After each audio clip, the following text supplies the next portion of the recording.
কোভিডের পর থেকেই ধুঁকছে ইন্দোনেশিয়ার অর্থনীতি। মধ্যবিত্ত শ্রেণীর মধ্যে দেখা দিয়েছে চরম হতাশা। দিন দিন সংকুচিত হচ্ছে খাবারের বাজেট। প্রতিনিয়ত চাকরি হারাচ্ছেন অনেক কর্মী। নতুন প্রেসিডেন্ট প্রাবো সুবিয়ান্তোর নির্বাচনী প্রচারণার প্রধান প্রতিশ্রুতি ছিল অর্থনৈতিক প্রবৃদ্ধি 8% উন্নীত করা। কিন্তু ইন্দোনেশিয়ার পরিসংখ্যান ব্যুরো দিচ্ছে ভিন্ন তথ্য। দেশটিতে দিন দিন কমে যাচ্ছে মধ্যবিত্ত পরিবারের সংখ্যা।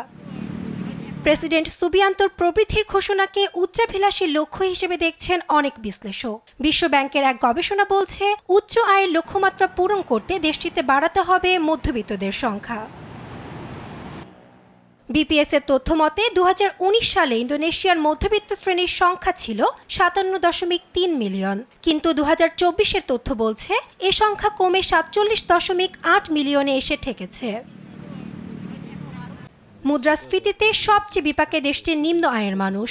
না ধনী না গরিব, এ দুয়ের মাঝে উভয় সংকটে মধ্যবিত্ত পরিবারগুলো। গবেষণা বলছে, গত 5 বছরে কমে গিয়েছে মধ্যবিত্তদের ক্রয় ক্ষমতাও। ফলে বাজেটের বেশি অংশই রাখতে হচ্ছে খাদ্য ব্যয়ে, যাতে বাধ্য হয়ে সংকুচিত হচ্ছে অন্যান্য বাজেট।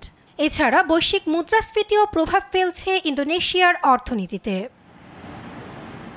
দেশটির কলকারখানার উৎপাদন ক্ষমতাও কমেছে। প্রায় ছাঁটাই করা হচ্ছে কর্মীদের। যাদের কাজে রাখা হয়েছে তাদেরও দেওয়া হচ্ছে নিম্ন মজুরি।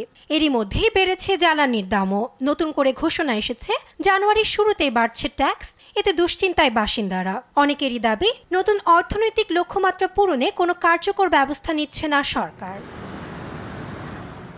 এবছর 20 অক্টোবর ইন্দোনেশিয়ার নতুন প্রেসিডেন্ট হিসেবে শপথ নেন প্রাবো সুবিয়ান্তো। তিনি অর্থনৈতিক প্রবৃদ্ধি 5% থেকে 8% আনার ঘোষণা দেন। দারিদ্র্য ও অপুষ্টি দূর করতে কার্যকর পদক্ষেপ নেওয়ারও আশ্বাস দেন। কিন্তু এরই মধ্যে ট্যাক্স বৃদ্ধির ঘোষণায় নতুন করে কপালে ভাঁজ ফেলেছে মধ্যবিত্তদের। নাসরিন আক্তার, নিউজ ডেস্ক, দেশ টিভি।